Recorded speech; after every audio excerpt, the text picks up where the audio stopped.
Número, se é. Você está dormindo. Acorda, irmão, aí perto de você. Fala, irmão, acorda. Fala, quando tem 1 e o 2 é 12. Vamos lá, lição de número? Eita glória. O tema da nossa lição de hoje? As marcas da igreja verdadeira. Tem o texto básico em Mateus 7, 24 e 27. Vamos utilizá-lo na frente. E vamos ler o devocional. 1 aos Coríntios 13, de 1 a 13. Vamos lá? Ainda que eu falasse as línguas dos homens e dos anjos e não tivesse amor, seria como metal que soa ou como sino que tine. E ainda que tivesse o dom de profecia e conhecesse todos os mistérios e toda a ciência, e ainda que tivesse toda a fé, de maneira tal que transportasse os montes e não tivesse amor, nada seria. E ainda que distribuísse toda a minha fortuna para o sustento dos pobres, e ainda que entregasse o meu corpo para ser queimado, e não tivesse amor, nada disso me aproveitaria. O amor é sofredor, é benigno, o amor não é invejoso, o amor não trata com leviandade, não se ensoberbece, não se porta com indecência, não busca os seus interesses, não se irrita, não suspeita mal, não folga com a injustiça, mas folga com a verdade. Tudo sofre, tudo crê, tudo espera e tudo suporta. O amor nunca falha, mas havendo profecias serão aniquiladas, havendo línguas cessarão, havendo ciência desaparecerá. Porque em parte conhecemos e em parte profetizamos. Mas quando vier o que é perfeito, então o que o é em parte será aniquilado. Quando eu era menino, falava como menino, sentia como menino, discorria como menino. Mas logo que cheguei a ser homem, acabei com as coisas de menino. Porque agora vemos por espelho em enigma, mas então veremos face a face. Agora conheço em parte, mas então conhecerei como também sou conhecido. Agora, pois, permanecem a fé, a esperança e o amor. Estes três. Concluam. Concluam. Glória a Deus. Versículo-chave está em Efésios 2:20. 1, 2, 3.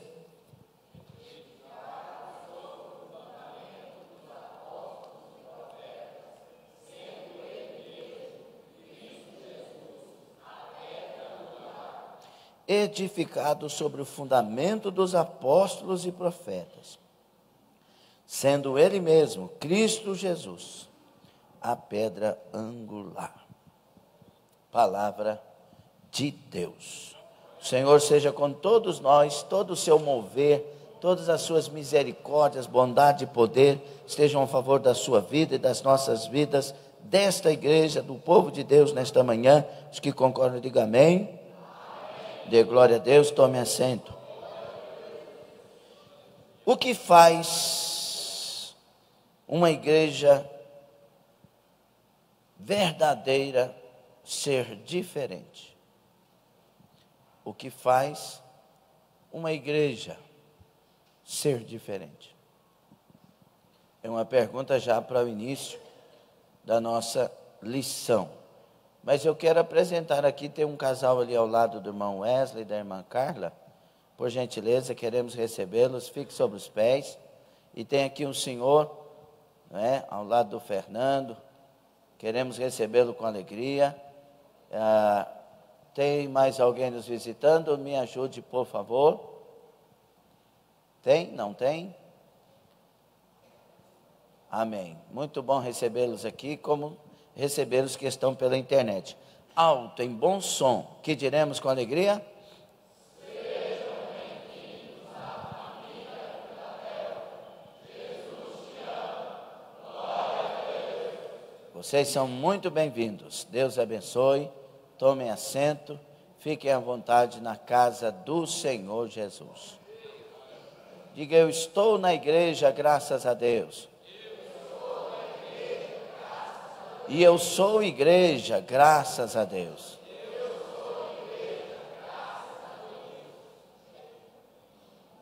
Glória a Deus. O que faz uma igreja ser verdadeira? O que é que eu possa pensar, que identifique que aquela igreja, ou esta igreja, é verdadeira? Isso é muito importante. Traga agora a sua mente para a gente aprender junto. É muito importante isso aqui, irmãos, porque muitos servem a Deus servem a igreja pensando que estão servindo a Deus. Muitos estão na igreja pensando que são de Deus e não são. Nós precisamos pensar muito sobre essa questão do que é verdadeiramente estar em Cristo, do que é verdadeiramente estarmos preparados para o céu. A igreja não é um aglomerado de pessoas buscando ficar ricos, ficar melhores de vida, ter alguém para amparar, ter alguém para ajudar. Tudo pode ajudar em algumas questões sem exageros, mas a igreja não é um aglomerado de pessoas querendo uma beneficiar a outra ou ser ajudado pela outra. A igreja não pode ser o lugar onde eu me sinto bem simplesmente. Eu tenho que me sentir bem, mas não tem que ser o lugar que eu sinta-me bem só por isso. Pessoas boas só por isso. Eu não posso ter uma mentalidade de fazer parte da igreja como faço parte de associações. Rotary Club, Lions Club, maçonaria, que infelizmente tem muita coisa maligna. Eu tenho vários irmãos que se converteram e dão testemunho, assim como tem vários líderes eclesiásticos do nosso meio que são, infelizmente, maçons. É por isso que anos de casa não me faz cristão melhor ou pior. O que me faz um cristão melhor é o quanto eu estou mais próximo de Deus e o quanto Deus está mais dentro de mim. E Deus estar em mim não me faz um homem que, se alguém tocar em mim, vai morrer. Mais uma vez eu digo, Estevão estava sendo apedrejado e dizia: Pai, perdoa. Então não é a igreja da ameaça, mas é a igreja que, ameaçada, ama a si mesma. Uma coisa é você receber do altar palavras que falam profundamente conosco e nos impactam, e nos afronta e confronta e cobra. Mas outra coisa é o convívio dos cristãos. Não pode haver em nós algo que discrimine o outro se somos da mesma fé. Quando a gente fala de igreja, irmãos, a gente pensa, enquanto lá fora, que tudo é puro e que tudo deveria ser uma reunião de santos. E o pensamento é correto. Só que igreja é um lugar onde está sempre chegando gente, pessoas. Então, a igreja tem no mínimo 3 grupos. O grupo dos nascidos de novo, e estes são igreja. Tem o grupo dos que estão chegando e sendo trabalhados, estão sendo transformados pela palavra. E tem o grupo daqueles que estão na igreja e não querem mudar de vida.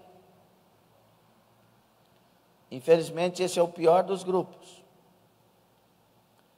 Sempre querendo causar coisas no meio do povo de Deus, e a Bíblia chama estes de joio. É o joio no meio do trigo. E não pode tirar. Por que não pode tirar? Por vários fatores que Deus sabe, mas um deles é porque quando você tira um joio, geralmente um trigo vai junto. A pessoa pega as dores do outro, pega as mágoas do outro e briga com todo mundo.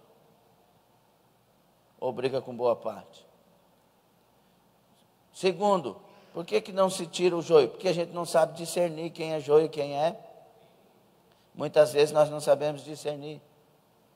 Por que não tira o joio do meio do trigo? Porque muitas vezes é o joio que vai nos provar e revelar que somos trigos.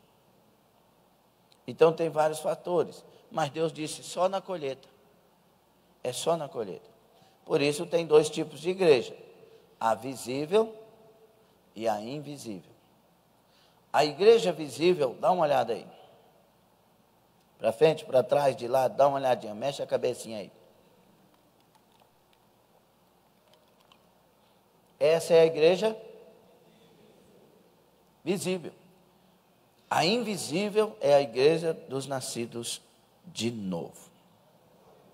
Por isso que a gente não deve julgar, mas deve amar, perdoar, compreender, porém, andar com aqueles que pensam como você pensa, que professam a mesma fé que você professa, que anda no caminho que você sabe que tem que andar. Se for para mim, diga que eu não estou. Cada geração é responsável por detectar onde e como se manifesta o pseudo-cristianismo e combatê-lo com as armas do evangelho. Pseudo é o falso. E uma das formas é descobrir as marcas da igreja verdadeira e vivenciá-las na comunidade local. Você tem que descobrir, identificar, entender o que é ser verdadeiro. Estão entendendo até aqui? Vamos ver algumas marcas que na lição está aqui para nós estudarmos, mas eu vou acrescentar algumas coisas também. Primeira coisa absoluta, isso aqui é o primeiro dos primeiros, é o primeiro, é o essencial. O que é o primeiro tópico aí? Cristo é o fundamento, se não for, não é igreja. Não é a placa da igreja que é o fundamento, não é a tradição da igreja que é o fundamento, não é o pastor da igreja que é o fundamento, não são os irmãos da igreja que é o fundamento. Não, o fundamento, a base de tudo, o alicerce de tudo, tudo que deve me sustentar é Jesus Cristo. Nele vivemos, existimos e nos movemos. Tudo por Ele, para Ele e nele.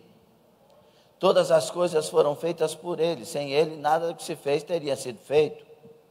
A igreja existe porque a igreja é de Cristo.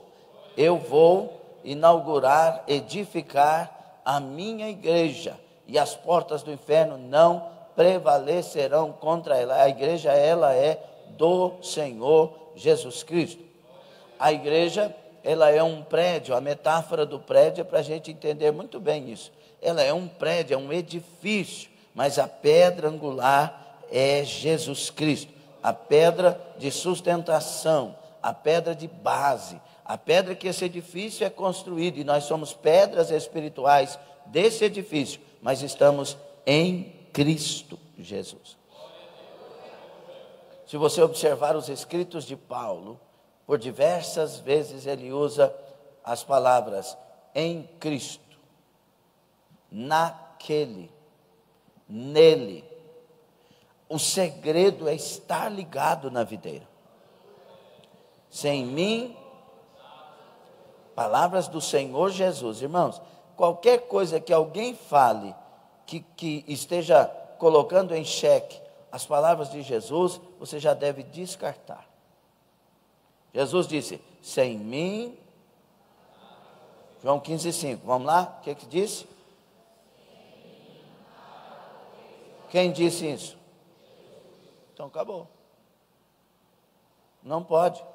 Outras palavras que Jesus usou, 14:6 de João, tão conhecido. Eu sou o caminho. Quando ele diz o, é artigo definido, não existe outro. Eu sou o caminho. Tipo assim, para você entender, mas eu estou muito longe de ser como Jesus é, mas um dia eu quero ser. Eu sou o Lindomar Silva. Por quê? Porque eu sou o único. Fala o seu nome e diga, eu sou o, e fala o seu nome. 1, 2, 3. Se essa aí, não tem outra não. Deus dá-lhe é aquela ali, ó. Deus dá-lhe a Pires. É aquela ali. Cadê a Deus dá-lhe Pires? Aquela lá, ó. Ela é a Deus dá-lhe. Eu sou o caminho, ou seja, não tem outro. E também sou a, não tem outra. E eu sou a, não tem outra. Aí ele fundamenta aqui, ó. Ninguém vai ao Pai senão por mim.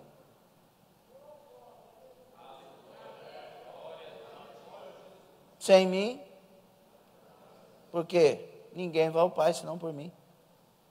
Então, Jesus é o fundamento. Irmãs, 7:24 de Mateus, por favor. Varões, 1 aos Coríntios 3:11. Mocidade bela, plantação do jardim de Deus. Efésios 2:20 e 21. Efésios 2:20 e 21, a mocidade. As senhoras, Mateus 7:24. Os varões, 1 aos Coríntios 3:11. Vamos ler com a boca aberta, amém? Não fala assim, não, abre a boca. Quem já acordou? Então vamos lá. Mateus 7:24, 1, 2, 3.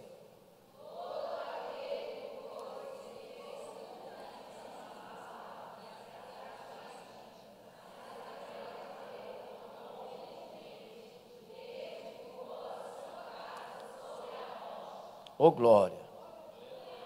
Todo aquele que ouve as minhas palavras e as pratica é aquele homem que edificou sobre a rocha. Jesus é a rocha. A palavra de Deus é a rocha. Ok? 3:11. 1, 2, 3.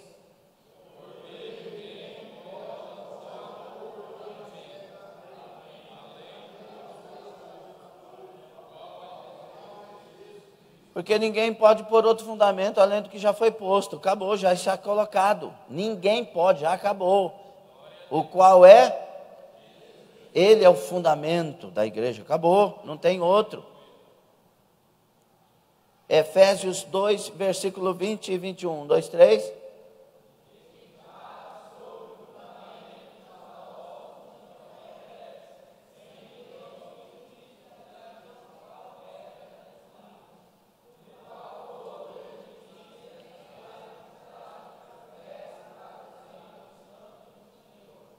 O que ele revelou aqui? Nós falamos doutrina de apóstolos, doutrina de profetas, mas quando? Quando estas falam do Cristo como fundamento. Ou seja, Cristo é o único fundamento. As demais coisas são revelações do Cristo, do nosso Senhor Jesus. Então, todo edifício bem ajustado, estando nesse Cristo, ele cresce. Cresce para quê? Para templo santo. Uma das marcas também é a santidade, nós vamos ver mais na frente. Então, meus irmãos, é a pessoa de Cristo que define o verdadeiro cristianismo. Se é cristianismo, é Cristo o fundamento. Está entendido até aqui, sim ou não? Então, isso, irmãos, não é uma filosofia, uma nova filosofia, Isso aqui não é uma autoajuda. Isto aqui é a verdade de Deus para a humanidade. A Assembleia de Deus não surgiu para trazer essa verdade. Esta verdade é antes de todas as coisas. E as coisas que foram surgindo, se são de Cristo, para anunciar esta palavra. O denominacionalismo, ou seja, as denominações eclesiásticas existem para falar desta palavra. É necessário por causa das organizações. Quer organizar uma igreja? Tem que ter o CNPJ, tem que estar legitimada diante das leis dos homens, tem que ser fundamentada na palavra, isso é maravilhoso. Tem que ter os sacramentos, as ordenanças, que estudamos na lição de número 12, tem que ter muita coisa e tal, para organizar. Mas o fundamento é Cristo e a palavra é a Bíblia Sagrada.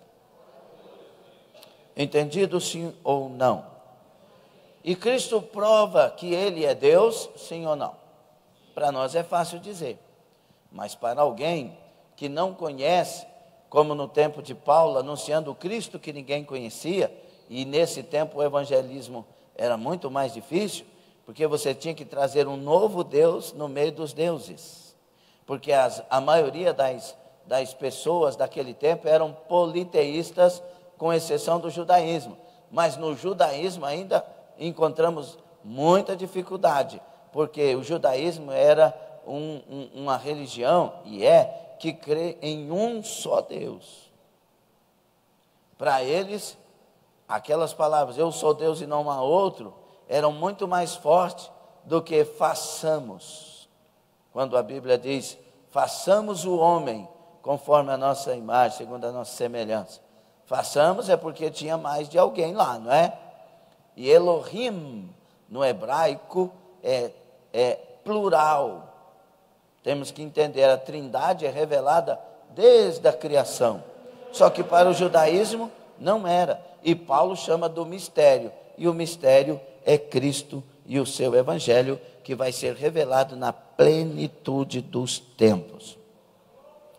Então era difícil anunciar um novo Deus para o judaísmo, e era difícil anunciar um novo Deus para tantos deuses. Por isso no Areópago, Paulo pega aquele agnostos theos, né, ao Deus desconhecido, fala, esse Deus eu quero vos anunciar. Por quê? Porque realmente Jesus era desconhecido, mas Ele era o verdadeiro dele, Deus, e é nele que existimos, nos movemos e vivemos.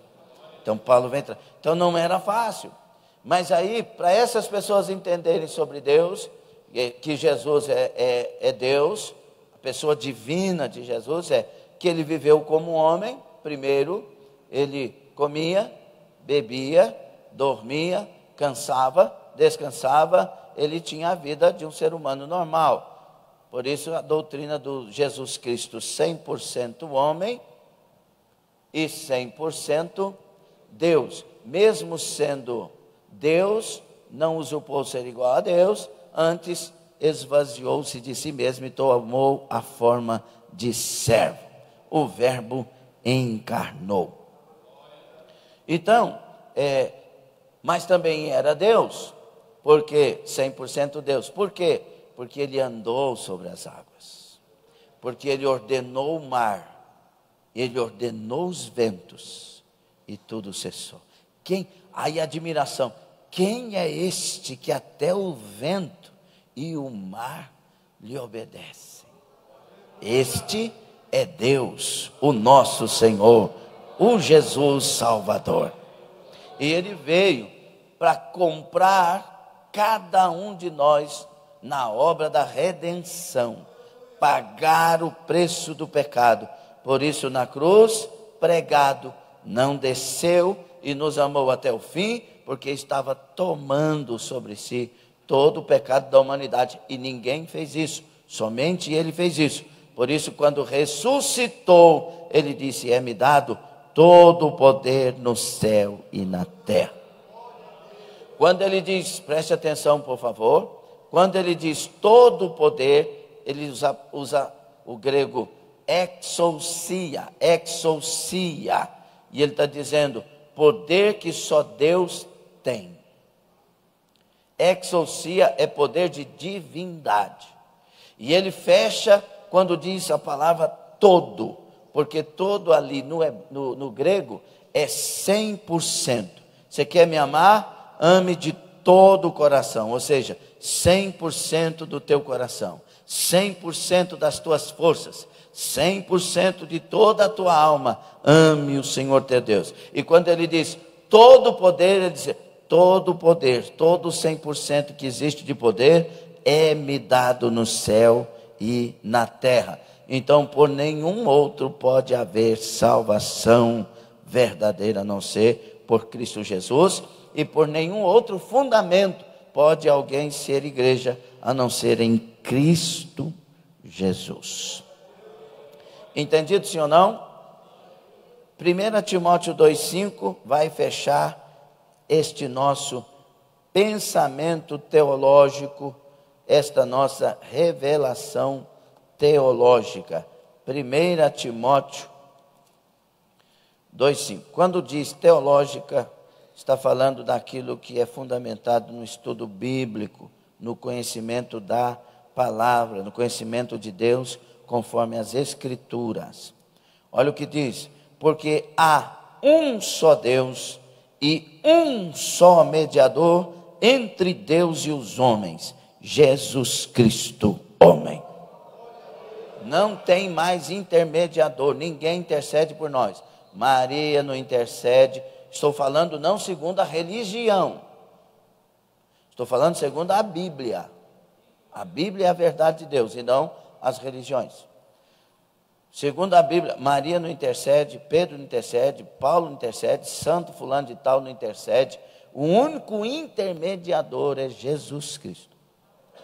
E é interessante que nós temos acesso agora à sala do trono. Hebreus 10:19, pelo novo e vivo caminho, pelo sangue de Jesus, nós temos acesso à sala do trono de Deus. Tudo está em Cristo, porque unicamente Ele, sem pecado, tomou os nossos pecados e pagou o preço. Ok? Muitas pessoas se dão por satisfeitas por fazerem parte de um grupo religioso, mas se esquecem de perguntar: qual é o fundamento? Os meus pés estão postos sobre o quê? É rocha ou areia que está sobre os meus pés? Porque a casa construída sobre areia, vem os ventos, rios e tempestades e combatem contra aquela casa, e grande é a ruína. Mas sobre a rocha, vem os ventos, rios, tempestades, combatem contra aquela casa, mas ela permanece inabalável. Glória a Deus.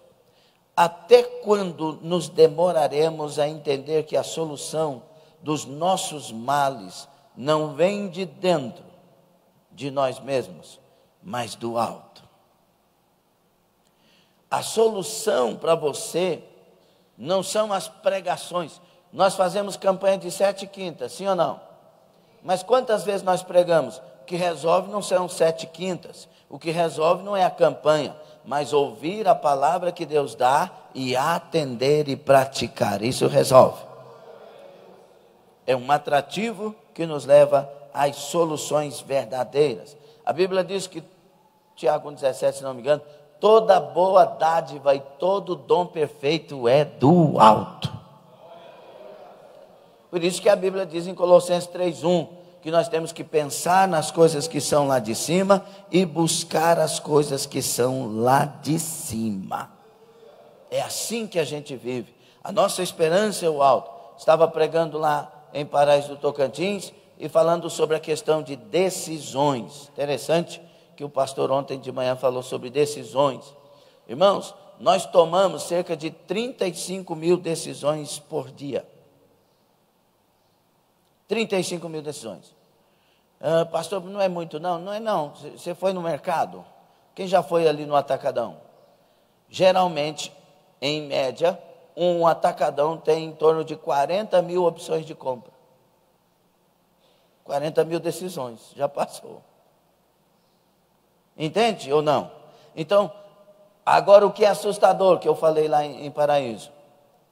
0,26%, menos de 0,5%, metade de 0,5% quase, é que tomamos com consciência decisões. O resto é por impulso. O resto é no automático. Por isso que nós somos resultados das nossas decisões. Vamos ver o que acontece. Eu acho que você não vai querer ver o que vai acontecer. Você tem responsabilidade nas suas decisões. Você tem que ficar acordado para tomar. E outra coisa, vem a fadiga do cérebro. Você toma tantas decisões durante o dia que quando chega à noite na sua casa, você não quer tomar decisões. A fadiga. Tomou muitas decisões. A esposa chega e fala duas palavrinhas.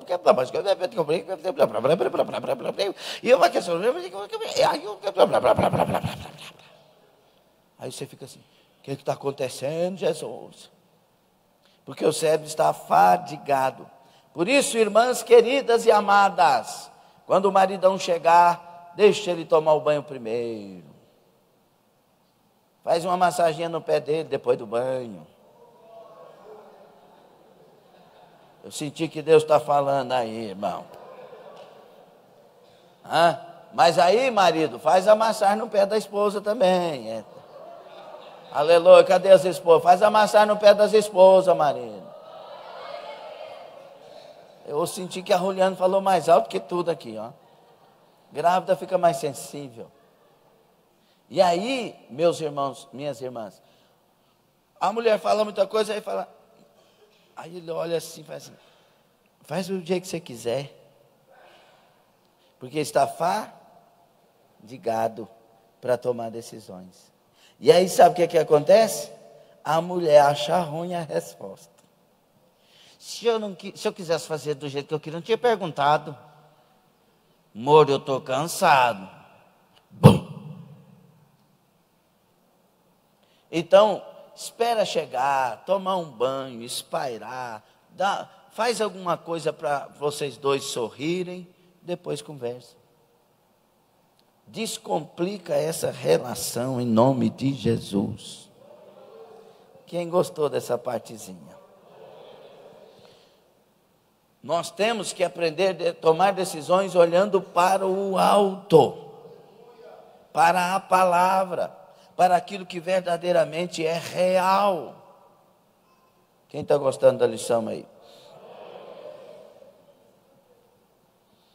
Quando você ouve muitas... Hoje nós estamos vivendo a época dos coachings.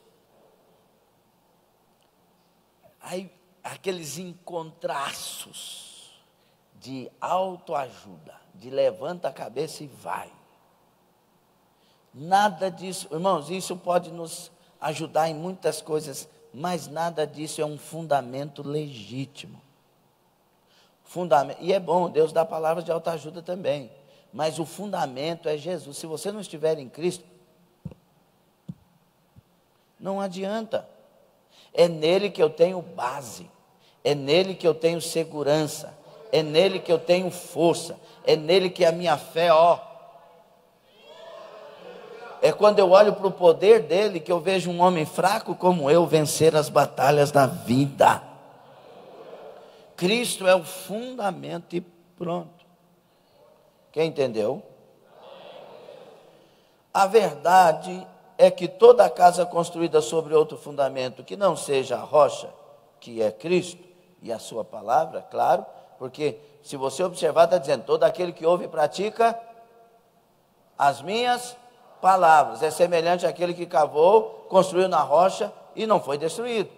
Então, não existe Jesus sem prática da palavra dele.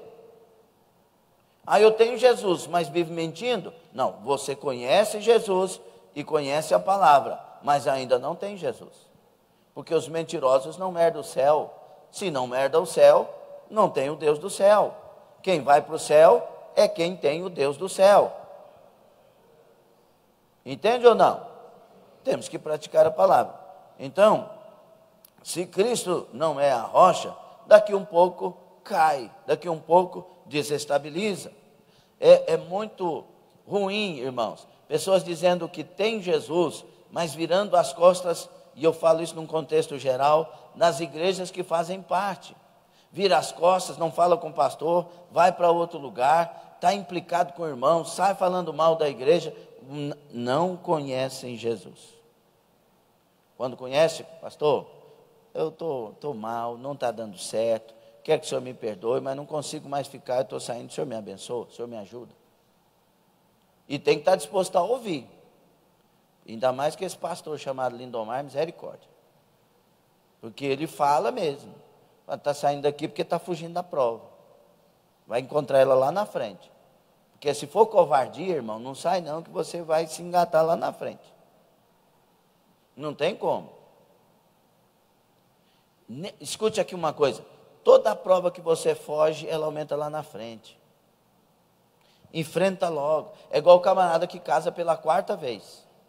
Só vai aumentando o problema. Não, eu não aguento mais aquela mulher não, pastor. Não aguento não, aquela mulher lá, pelo amor de Deus, pastor. Deus me livre. Aí arruma outra.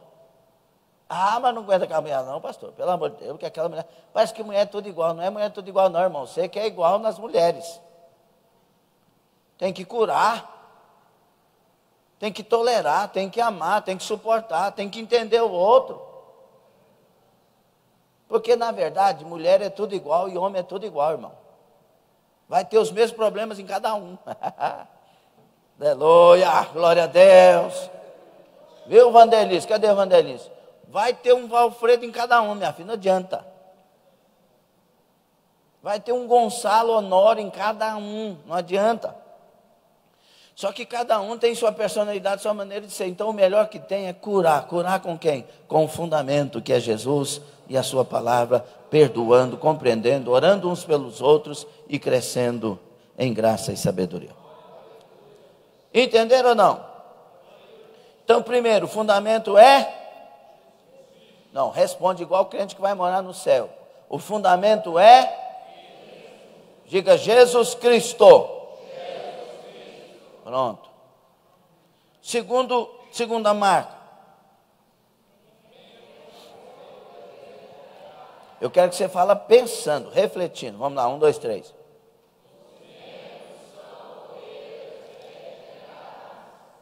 E o que é regeneração? Ser gerado novamente. Ou seja, nascido de novo. Ué, pastor, como é que eu vou entrar dentro do ventre da minha mãe, eu já sendo velho? O Nicodemo falou isso. Capítulo 3 de João. Ô Jesus querido, o senhor, não sei não, mas ó, não tem jeito de nascer de novo, o senhor está falando, não tem jeito não. Porque como que eu sendo velho vou entrar no ventre da minha mãe? Não tem, pastor, Jesus, não dá. Nicodemo, estou te falando de coisa espiritual. Se você não entende dessas coisas aqui, vai entender das outras. Nascer da água e do Espírito. Ser gerado segundo a vontade de Deus. Ser gerado para não viver mais você, mas deixar o Deus que você serve viver em você. Ser gerado não para odiar as pessoas que te odeiam, mas agora para amar as pessoas que te odeiam. Ser gerado de novo para suportar as pessoas que erram com você. Ser gerado de novo para ser imitador do Senhor Jesus Cristo. Diga, ele se fez homem, mesmo sendo Deus, para mostrar aos homens como ser homem.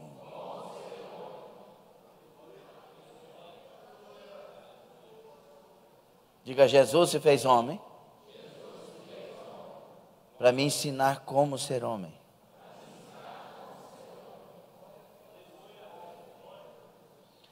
Diga, Jesus se fez ser humano para me ensinar como ser humano. Entende ou não? É por isso que o primeiro grande sermão de Jesus é de 5 a 7 de Mateus. primeiro grande sermão. E ele, no primeiro grande sermão, ele vai tratar o ser humano. A transparência cristã. Ouviste o que foi dito, eu, porém, vos digo.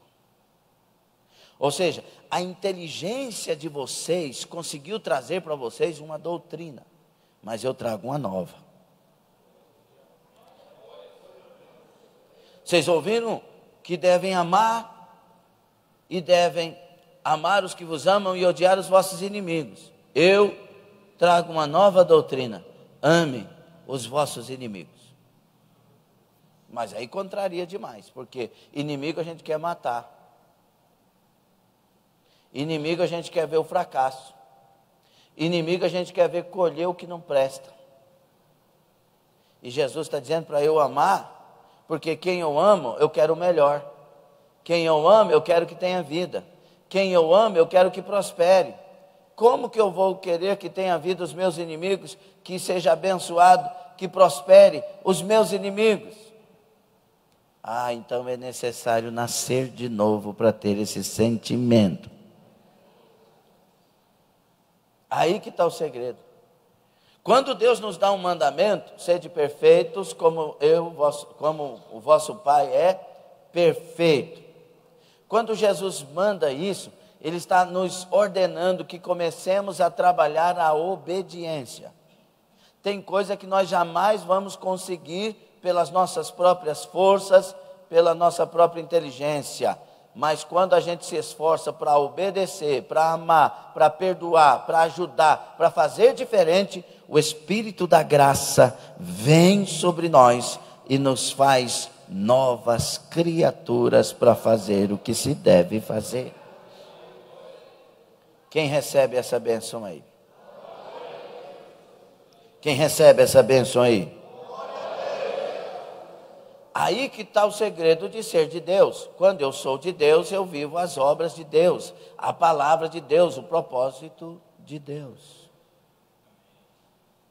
Escute aqui uma coisa. Jesus disse em 7,21 de Mateus: nem todo que me diz Senhor, Senhor, entrará no reino dos céus, mas aquele que faz a vontade de meu Pai que está nos céus. Aí eu faço uma pergunta de regra de hermenêutica. Quem entrará no reino dos céus?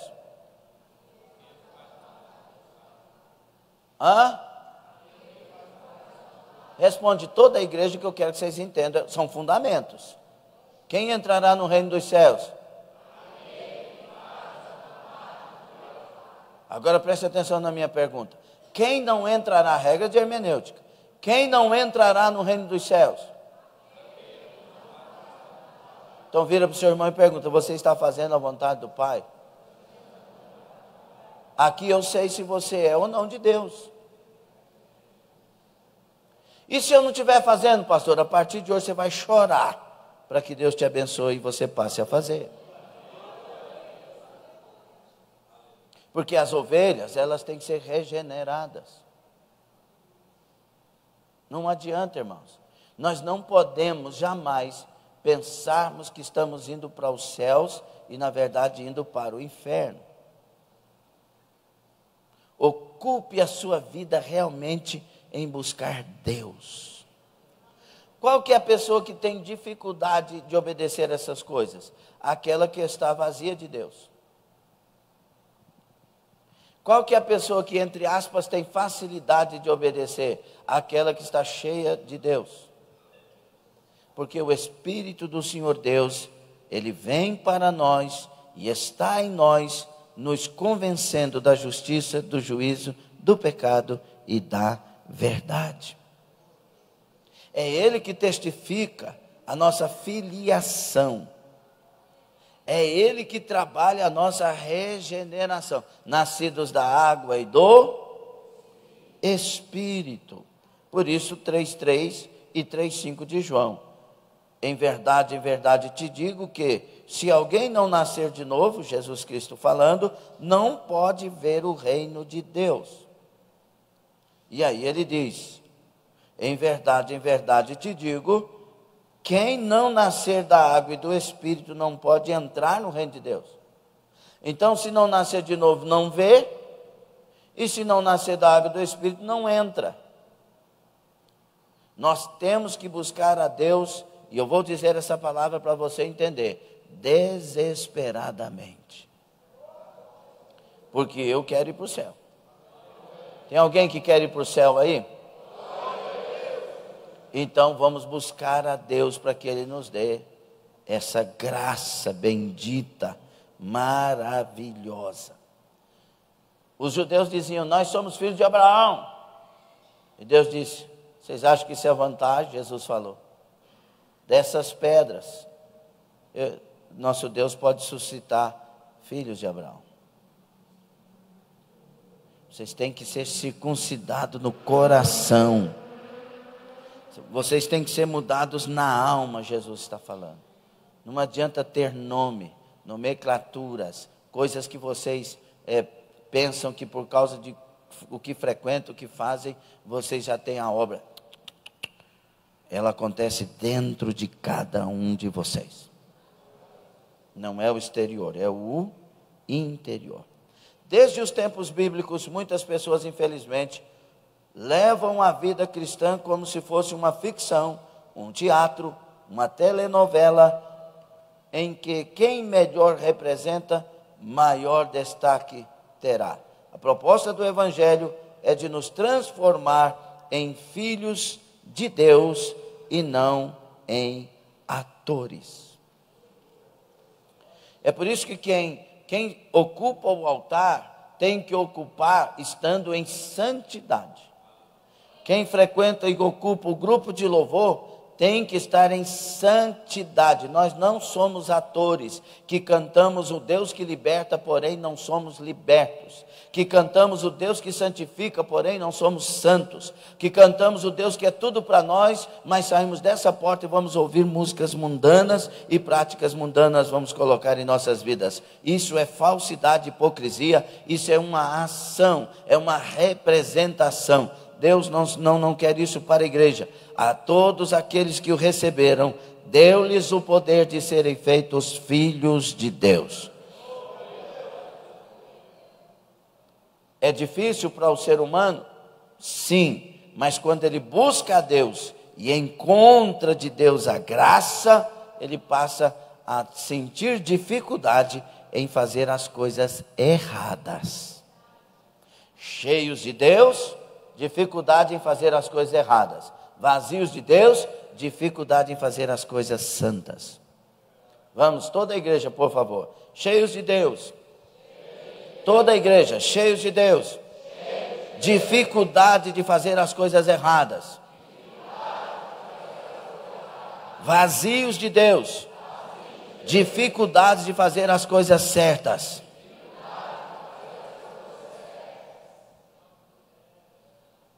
Entendeu ou não? Por isso esta manhã é uma manhã de muita reflexão. E eu quero te dizer algo. A pessoa mais fraca que se julga ser, poderá ser a mais ungida e mais santa de Deus. Por isso que Deus escolheu as coisas fracas para confundir. O pastor que está pregando aqui hoje era o beberrão da esquina, o fanfarrista, o fraco, que era dominado por vícios e por situações ruins.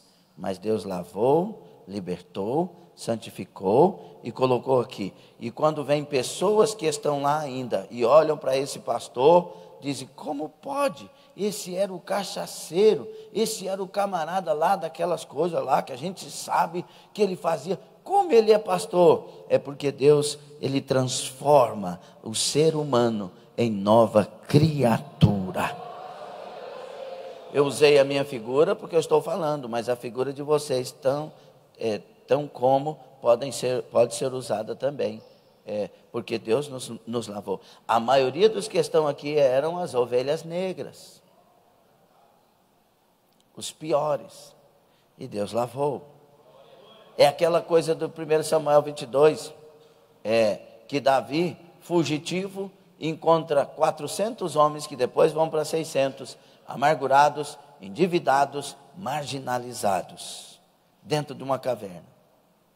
E Deus converte esses homens em primeiro escalão do reinado do rei Davi. Deus faz isso conosco.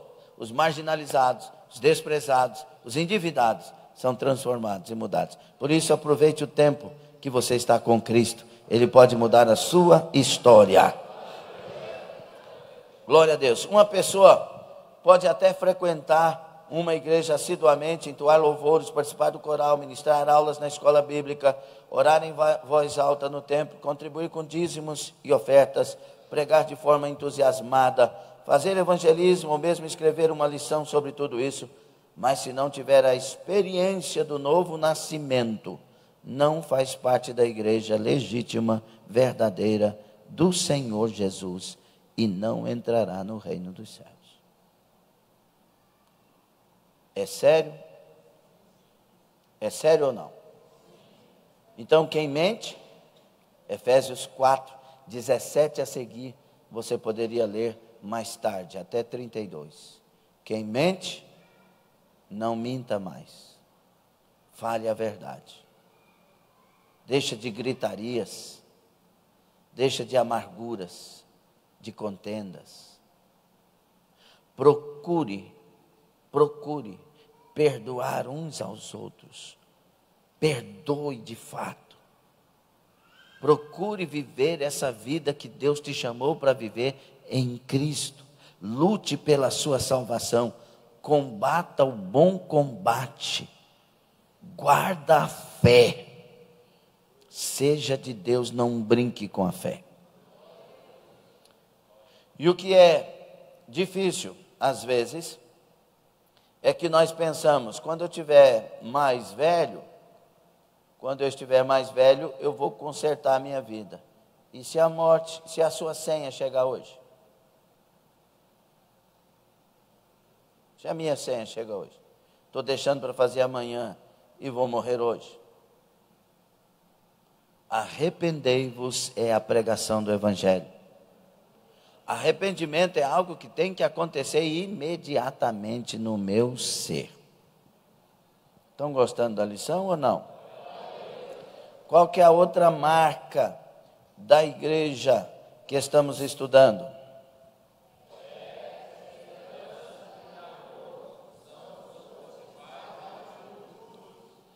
As principais virtudes da igreja que nasceu de novo, obviamente teria que ser fé, esperança e amor. Porque ele me mudou. Eu creio naquele que me mudou. Eu creio naquele que me transformou. Eu creio naquele que, quando eu olhava para mim, não dava crédito em mim mesmo, ele deu crédito, me transformou e fez-me nascido de novo. Eu creio nele. Alguém quer me roubar ele? Jamais. Eu sei em quem tenho crido.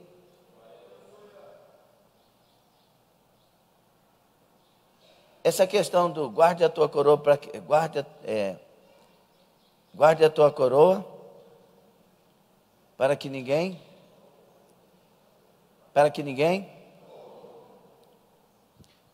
a questão, irmão, da nossa fé. Vamos lá. Vamos supor, vou pelo lado da carne. Você tem uma Ferrari que custa 1 milhão. Parece que é mais, né? 1 milhão. Aí você tem uma Ferrari. O que você faz? Uma das coisas por essa Europa onde Deus nos leva, que é que no Brasil não podia acontecer nunca. Os camaradas deixam Mercedes, Audi, tudo estacionado na frente da casa, na rua. Ninguém rouba. Eu fiquei admirado. Chegar na porta dos prédios, aquele tanto de carro, de noitão, falei, e as garagens? Não tem garagem não, tem, mas não tem. Eles deixam tudo na rua. Imagina, mas aqui no Brasil alguém tem uma Ferrari, irmão, vai fazer uma caixa forte para guardar ela. Porque a Ferrari para esse é o seu tesouro. Alguém tem uma joia muito rara, vai ficar mais no cofre do que... Porque tesouro a gente guarda. Guarda Jesus no seu coração. Ele é um tesouro incalculável. Não deixa ninguém roubar Jesus dele não, do seu coração. E como que Jesus rouba Jesus de nós como que as pessoas roubam Jesus de nós muitas vezes? Aquilo que o pastor Natanael falou ontem, usado por Deus e pouca gente entendeu, o dom. Muitas vezes o diabo mina a mente e tira a fé. Eu lembro da mensagem que Deus me deu, guarde a tua mente. É o campo de batalha do ser humano.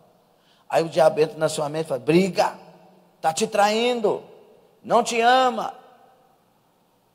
Olha, você nunca vai ter futuro nessa empresa não. E na verdade Deus quer te dar um futuro naquela empresa. Aí vem para cá, ó. Guarda a tua mente, guarda o teu coração, guarda o teu Senhor. Não deixa o inimigo colocar minhoca na sua cabeça, não. Sua cabeça já tem que ser a mente de Cristo. Quem está entendendo?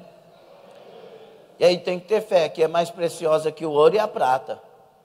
Diga, a fé é mais preciosa que o ouro e a prata. Mas o ouro não é ouro? É ouro, mas alguém rouba, alguém perece. Mas a fé, quando está fundamentada em Cristo, ninguém rouba. O ouro tem valor? Tem, mas a fé me leva até o encontro do Senhor Jesus Cristo. E tem que ter esperança. Por quê? Porque o objetivo da minha fé é encontrar com Jesus. E já que eu quero encontrar com Ele, eu tenho esperança. E como diz Cortella e outros, esperança do verbo esperançar. A esperança crua e nua é a esperança que alguém está fazendo. O verbo esperançar é aquele que espera fazendo. Eu não estou esperando Jesus de braço cruzado. Estou esperando Jesus em oração, em jejum, em comunhão com a igreja, em fé. Eu estou esperando Jesus cultuando todo dia na casa dele. Estou esperando Jesus me preparando para essa glória maravilhosa.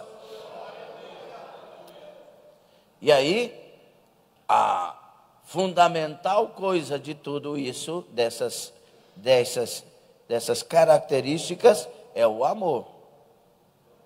O amor é o sentimento mais inexplicável, o mais nobre e o mais maravilhoso do coração do ser humano. Porque amor não tem explicação, ou tem?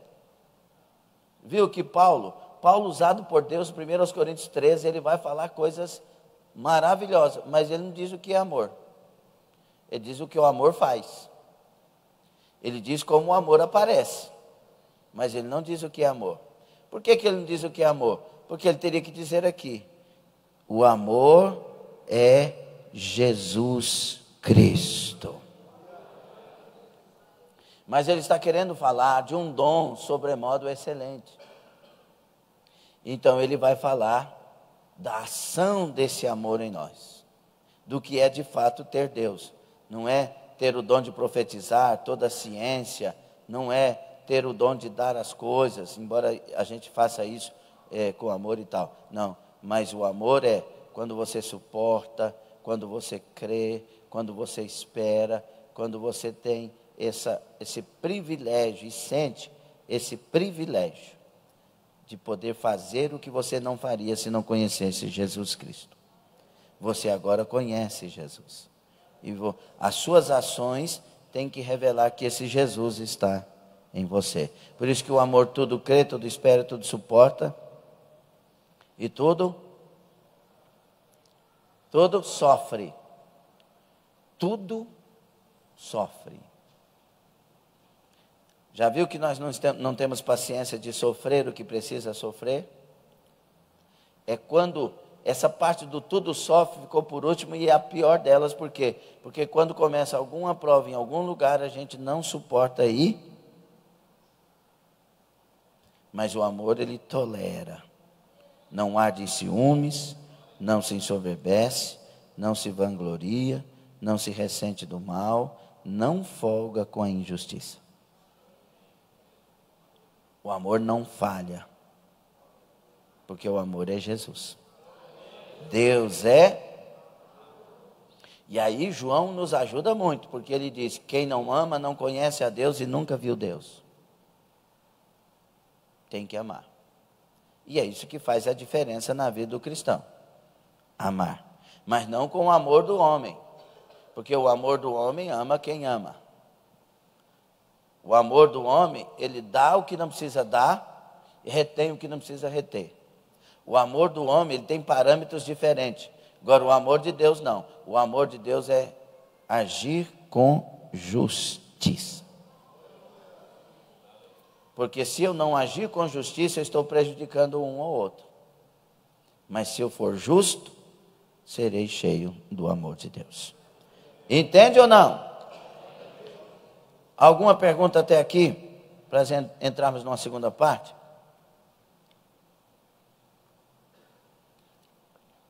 Quem cala não sabe nada ou sabe tudo. Tá tudo bem até aqui? Nós estamos falando sobre o quê? As marcas de uma igreja verdadeira, que não está no nome, que não está no CNPJ, que não está na comunidade, mas está em cada um de nós e no que esse povo faz diante do Senhor Jesus, conforme a sua palavra. Onde pode ser encontrada hoje a igreja verdadeira e quais os seus aspectos essenciais? Isso aqui não está na sua revista, ok? Primeiro, vamos distinguir os vários significados da palavra igreja. Diga: todo o povo de Deus em todos os séculos, o conjunto total dos eleitos, é a igreja. A comunidade local dos cristãos, reunidos visivelmente para adoração e ministério, e esse significado abrange a vasta maioria das referências à igreja, que é, no Novo Testamento, eclesia, chamados para fora. Essa palavra é uma palavra grega, que Jesus usa esta palavra para aquele povo daquela época, para que eles entendessem o que era. Cidades greco-romanas, de 2.000 a 5.000 habitantes, tinham as suas eclesias. Ou seja, naquela comunidade tinha um problema, e eles saíam fora daquela comunidade, se reuniam num lugar para tratar sobre esta comunidade, para viver, para fazer, para resolver os problemas sérios dela. A igreja do Senhor Jesus, ela é chamada para fora do mundo, para ser alguém que resolve os problemas do mundo. Por isso que ela é sal e luz, ela é tempero para essa terra, e ela é luz no meio das trevas dessa terra. Ela é uma igreja chamada para estar fora porque é santa. E é interessante o paradoxo, porque ela está fora estando no meio. Entende isso? É o óleo na água.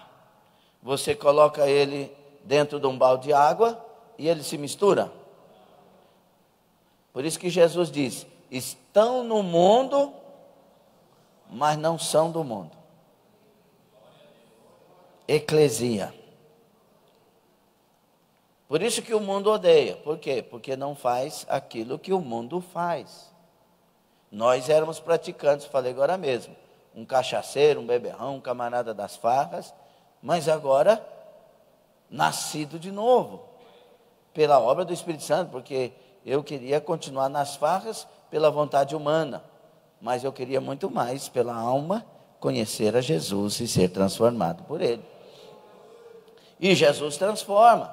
Então agora eu continuo no mundo, mas não faço aquilo que eu fazia estando no mundo. Agora as práticas mudaram.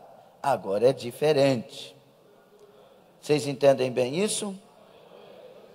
Todo o povo de Deus no mundo, em determinada época, e talvez melhor definida como a igreja universal, que é o significado também da igreja, do que é ser igreja. Todo o povo, em todo lugar. E é interessante, irmãos, por exemplo, eu fui lá em Paris, na França, pregando no Congresso de Missões, e tive contato com irmãos maravilhosos e queridos, como o irmão Christopher, que é um francês, nascido de casal de Portugal, de portugueses, e casado com uma brasileira. E estando ali, nós começamos, eles nos convidaram para um almoço, e no almoço, conversando ali, brincando, e aí de repente eu falei: irmãos, olha o tanto que é interessante.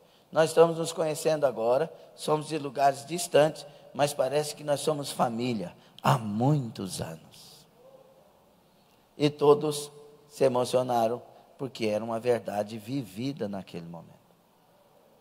Então nós somos o povo de Deus espalhado na terra, em todos os lugares. Quando você chega num lugar e descobre que tem alguém da mesma fé, que tem a palavra de Deus como única regra de fé e prática, parece que você já conhece aquela pessoa há muito tempo, e o assunto é gostoso, é saudável. Concordam? A igreja outro significado, a igreja dentro da igreja. Notamos antes da distinção feita entre a palavrinha edá, que quer dizer toda a congregação visível, e a palavrinha garral, que é a igreja dentro da igreja. Quando nós entendemos garral como aqueles dentro da igreja que responde ao chamado de Deus. Então, a igreja é uma comunidade de muita gente, mas aqueles que ouvem a palavra e praticam são os que correspondem ao chamado de Deus. Aqueles que ouvem a palavra, perdoa se você tem mágoa, e perdoam, são os que são igreja verdadeira. Aquele que ouve a palavra, você que mente, pare de mentir, fale a verdade, e começam a obedecer, são estes a igreja verdadeira. Aqueles que entram em propósito diante de Deus, na oração, no jejum, conforme determina a palavra, esta é a igreja. A igreja é aquela que ouve e pratica a palavra de Deus. Está entendido ou não? Então, quais são os sinais, os novos sinais nesta manhã, para essa igreja que tem característica de verdadeira e santa? Diga comigo, esta igreja é una. Ela tem unidade. A oração de Jesus em 17:21 de João: Pai, que eles sejam um, como eu e tu somos um. Qual que é a unidade de Jesus com o Pai? Preste atenção. A unidade de Jesus com o Pai é que eles pensam a mesma coisa, têm o mesmo propósito, caminham na mesma direção. A igreja, ela tem que ter o mesmo espírito, um só Senhor, um só Deus e Pai de todos, uma só doutrina, a palavra de Deus. Essa igreja, meus irmãos, ela, abra aí Efésios 4, Efésios 4,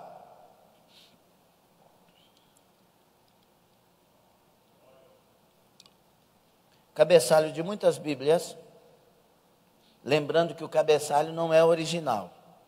O cabeçalho, ele foi colocado para ajudar as pessoas que vão ler a palavra, os versículos que são originais, e para ter entendimento do assunto que se vai anunciar nos versículos que se seguirão. Então aqui na minha Bíblia está a unidade da fé. Rogo-vos, pois, eu, o preso do Senhor, que andeis como é digno da vocação com que fosse chamado. Lembra que Paulo está preso.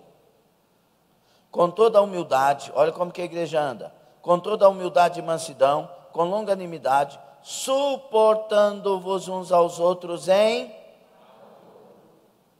Tem gente que sai da igreja porque não suporta o irmão, porque não foi com a cara do irmão. Precisa converter, precisa aceitar Jesus, porque difícil é suportar você. Como assim, pastor? Uai, mas desse jeito, uai.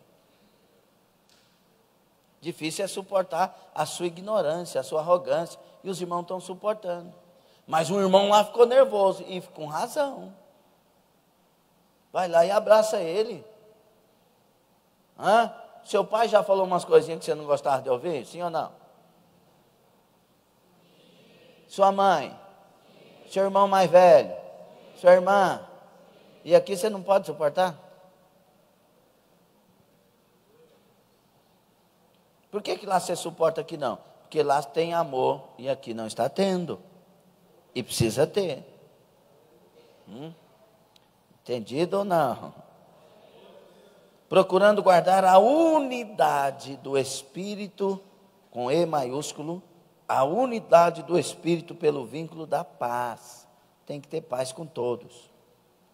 Há um só corpo e um só Espírito, como também foi chamado em uma só esperança da vossa vocação.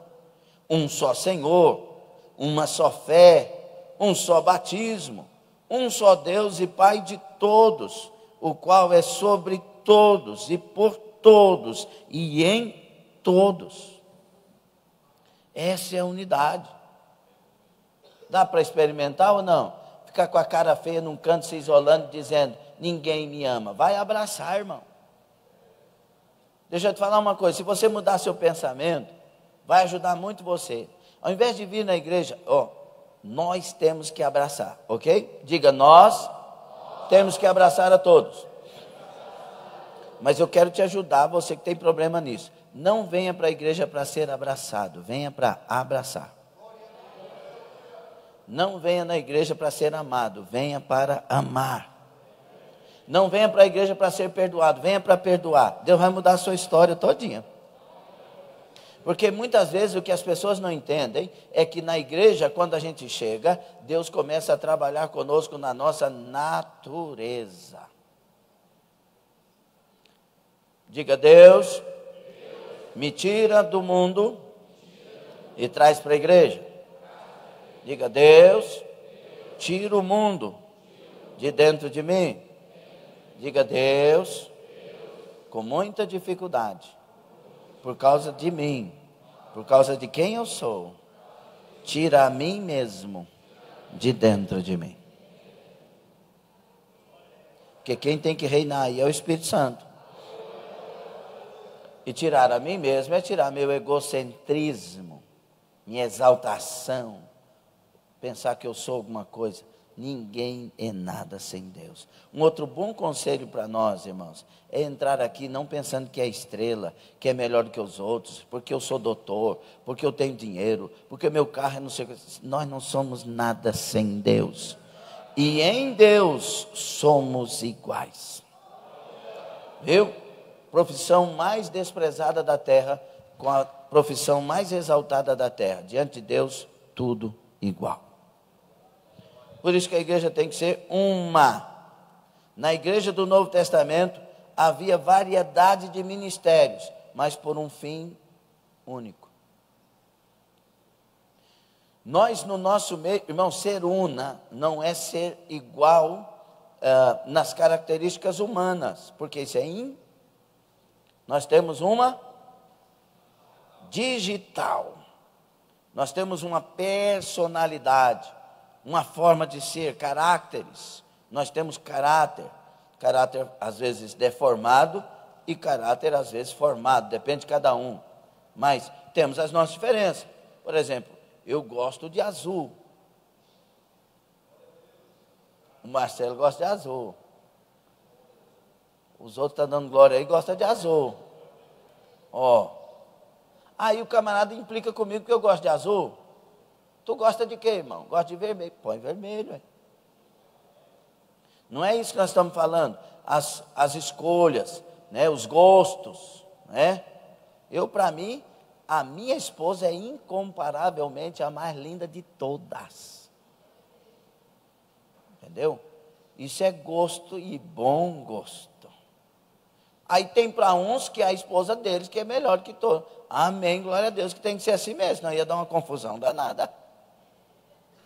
Então, esses gostos são diferentes, são as nossas diferenças e são maravilhosas e fazem bem. Só que em Cristo e na palavra somos uno. Temos a unidade de servir para servir. Ok? Na igreja há diversos tipos de cultos.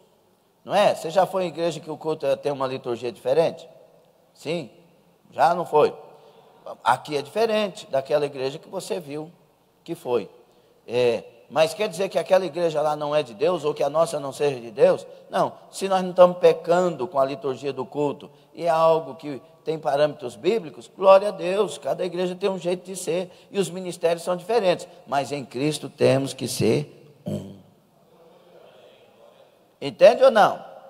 Desde que seja bíblico, que a palavra não condene.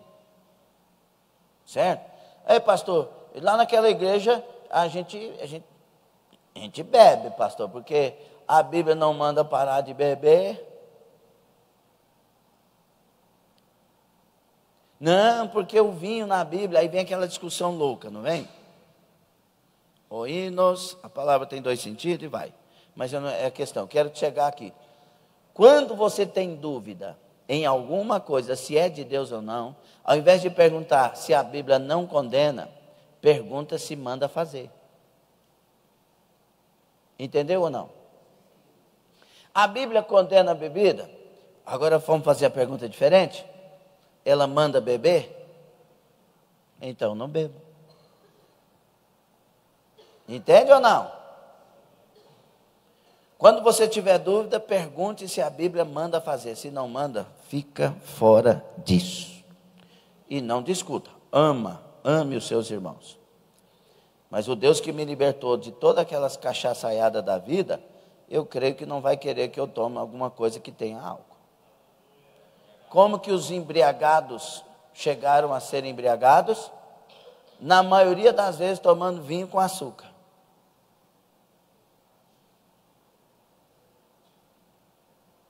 Ó, silêncio. Como que pastores caíram no engano, e eu conheço a história, infelizmente, de muitos, tomando cerveja sem álcool. Para que a fantasia? Entende ou não? Foge daquilo que pode atrapalhar a sua fé com Cristo Jesus. Há formas diferentes de adoração, sim ou não?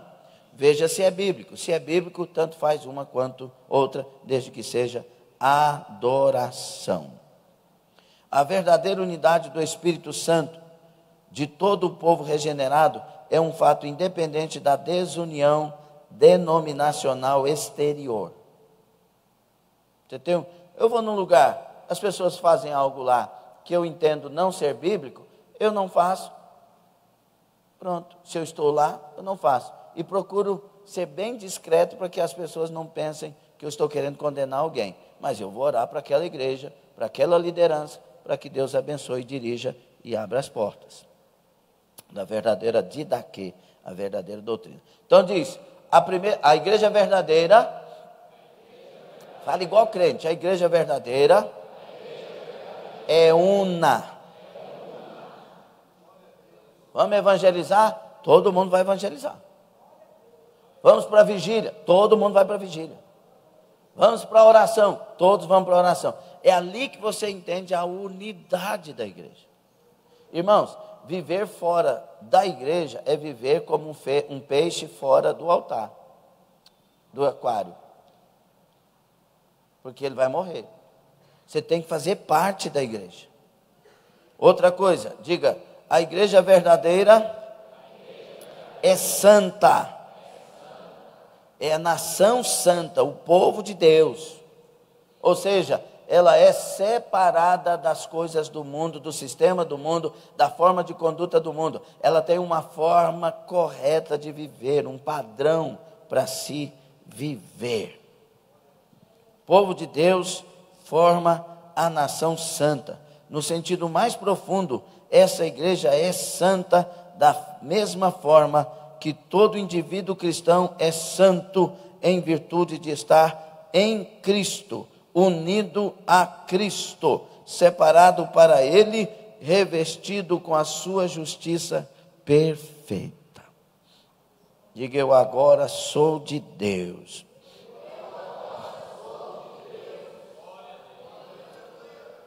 Santo no interior primeiramente, mas tem a santidade visível. A maneira que eu me visto, que a Bíblia diz que tem que ser moderada. A maneira que eu falo, que a Bíblia diz que a linguagem tem que ser pura.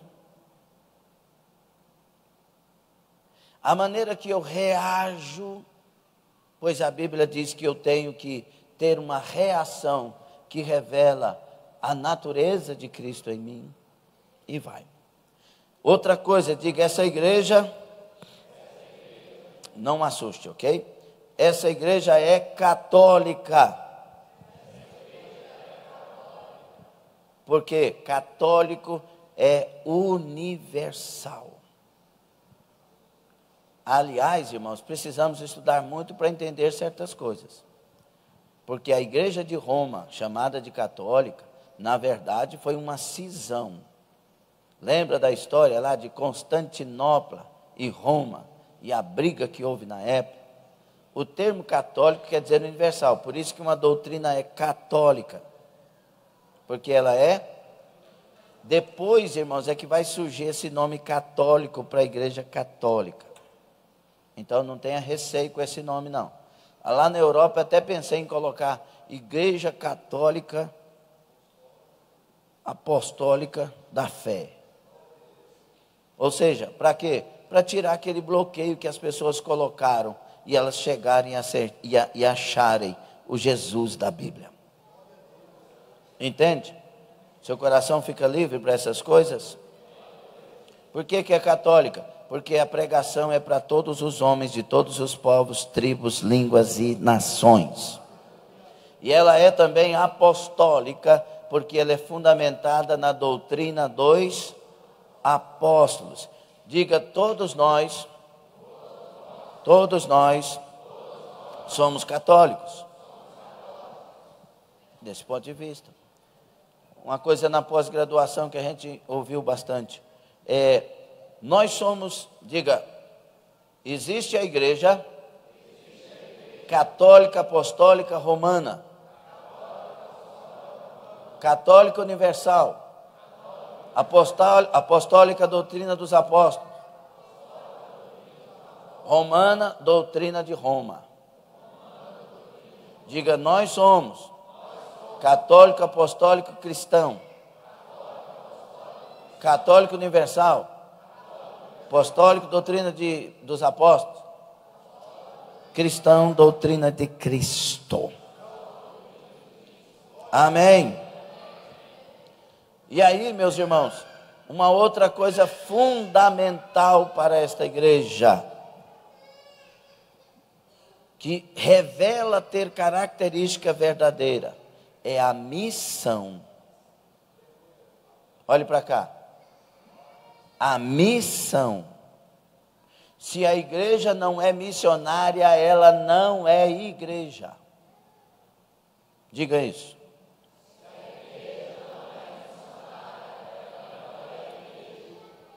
É por isso que as instruções da igreja verdadeira é amar o próximo, é amar o inimigo, é ir e pregar o evangelho a toda. Olhe para cá, irmãos, esquece o movimento. Ir e pregar o evangelho a toda criatura. Por quê? Porque essa igreja, irmãos, ela tem essa missão. E ela deve ir a partir de Jerusalém, no caso, onde Jesus estava ali ressurreto falando, tanto em Jerusalém, como na Judeia, em Samaria e até os confins da terra. A igreja, quando é igreja, ela é missionária. E ela tem que amar fazer missões. Ela tem que amar ir à Europa. Ela tem que amar ir à África. Se Deus dirigi-la, ela tem que amar ir a qualquer lugar. Se ela tiver condições, que ela vá ao mundo inteiro e a todas as nações. Porque a gente obedece o ide do Senhor Jesus. O Senhor não disse: fique em Jerusalém e pregue. Envie pessoas para a Judeia. Envie pessoas para... Não, ele disse: ide por todo o mundo e pregai meu evangelho a toda criatura. Ele disse: olha, vocês têm que pregar em Jerusalém, tanto em Jerusalém como na Judeia, também em Samaria, também até os confins da terra. Ou seja, tanto como em todo o tempo, façam, prega, enche a terra da minha doutrina. Por quê? Porque Deus ama todos e quer salvar todos. E uma das coisas que eu quero encerrar aqui falando, irmãos, é quando Pedro está orando e Deus dá a ele uma visão. Deus fala para ele assim: mata e come, e mostra a ele um lençol com vários animais que para o judeu não são comestíveis. E Deus diz assim: mata e come. Não, Senhor, eu nunca coloquei nada impuro na minha boca. Não vai dar certo. A visão vem de novo: mata e come. Não, Senhor, não posso fazer isso. Isso são coisas impuras. E Deus fala para ele: não diga que é impuro aquilo que eu santifiquei, aquilo que eu purifiquei. Mas esperem lá. Logo ele vai seguir para a casa de Cornélio. Cornélio não era impuro? Aqueles que estavam com Cornélio não eram impuros porque ainda não tinham recebido a Cristo? Eram. Mas aí que está, a obra da cruz purificou o mundo inteiro. E eles precisam saber disso.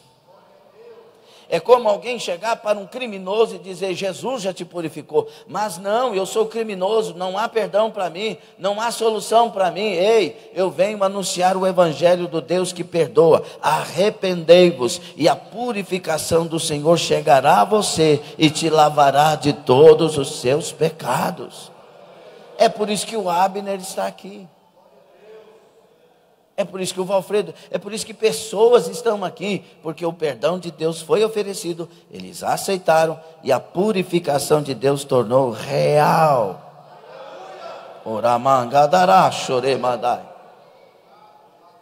Então essa igreja, ela tem outro sinal, ela é missionária. A igreja verdadeira. Amém? Uma outra coisa que discerne é aquilo que estudamos na lição passada e pronto. Os sacramentos, as ordenanças. Sacramento é ordenança que Jesus dá a esta igreja, batizando-as em nome do Pai, do Filho e do Espírito Santo. Quem crer e for batizado será salvo. E fazendo a ceia, conforme Paulo determina na doutrina apostólica: eu recebi do Senhor o que também vos ensinei. Que na noite em que o Senhor Jesus foi traído, ele tomou o pão e, tendo dado graça, vos disse: isso é o meu corpo partido por vós.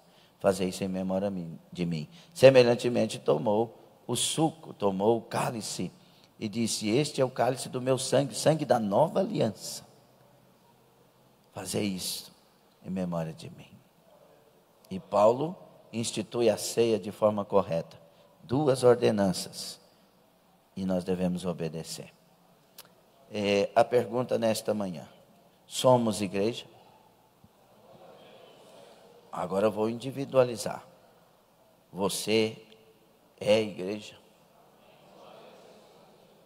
Toda dificuldade que você tiver, que você descobriu nessa lição, passe a orar em cima e lute para obedecer. Deus te dará graça. E eu volto a dizer o que disse na terça-feira: Deus não nos oferece o inferno, Ele oferece o céu. Deus não nos oferece a condenação, Ele nos oferece o perdão. Deus não nos oferece confusão, Ele oferece libertação. Cabe a nós aceitar ou não. Fique sobre os pés. Vamos orar? Glória a Deus. Pode subir aqui. Vamos orar. Vamos orar dentro disso, irmãos? Ou você já está com vontade de ir embora sem sem responder a Deus estas coisas que nós ouvimos que são simples, porém profundas. Somos nascidos de novo,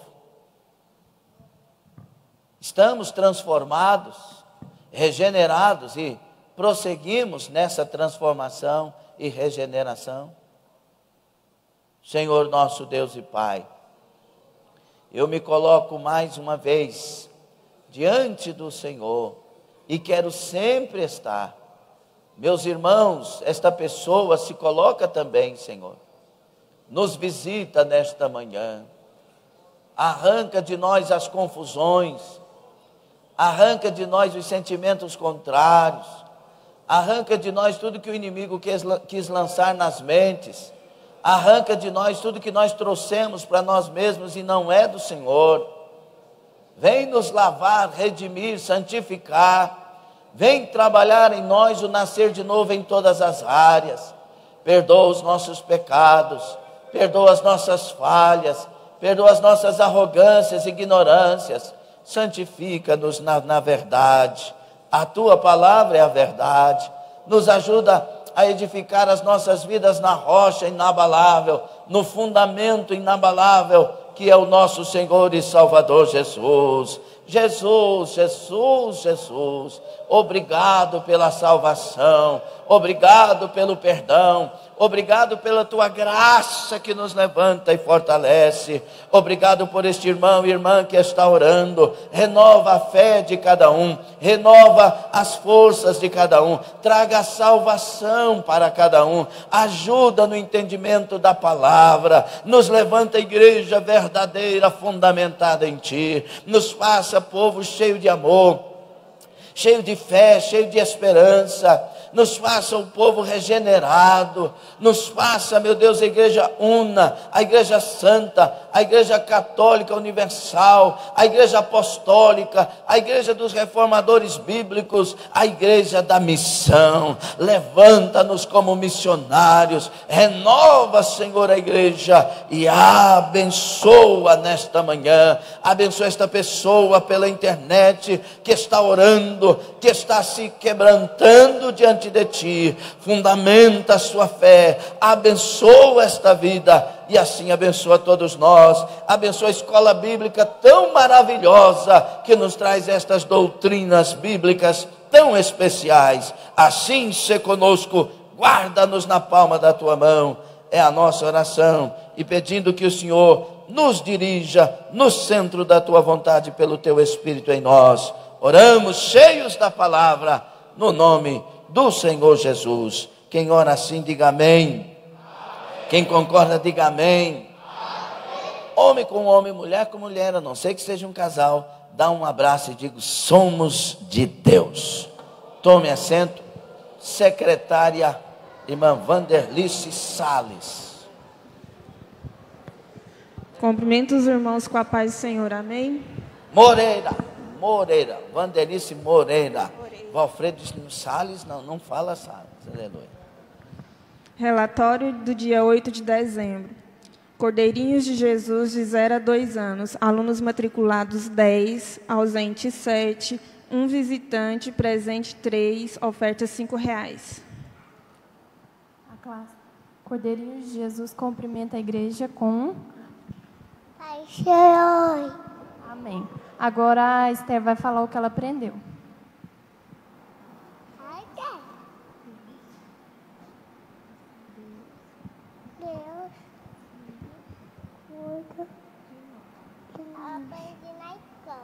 Amém. Agradecemos a oportunidade.